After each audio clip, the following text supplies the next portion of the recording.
Have you ever picked up a tiny rock and tossed it into a lake? Plop. It sinks straight to the bottom. Now imagine standing at the beach and seeing a giant ship made almost entirely of metal. It weighs thousands of times more than that little rock.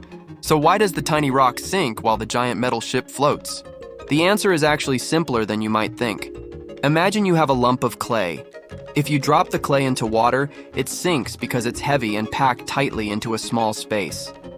But if you shape that same clay into a bowl, something amazing happens. It can float. Why? Because the bowl shape pushes a lot more water out of the way, and that's the secret behind ships. The water's push-up power. Water doesn't just sit there.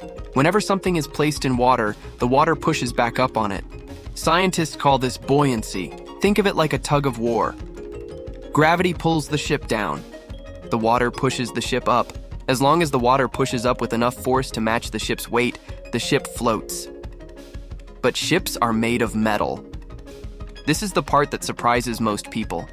A giant ship can weigh thousands of tons and still float because it's mostly hollow inside. All that empty space filled with air makes the ship's overall density lower than the density of water. Think about this. A solid metal ball sinks. The same amount of metal shaped like a giant bathtub can float.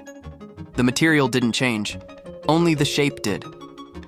Why doesn't the ship tip over? Ships are carefully designed to stay balanced.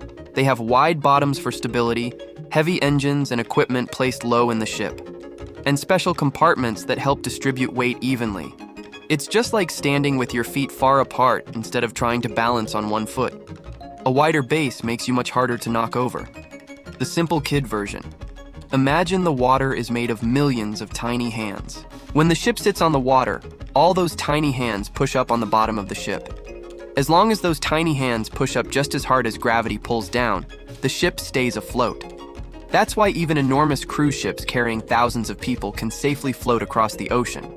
The same science that lets a little toy boat float in your bathtub is the exact same science that lets a giant ship sail across the sea.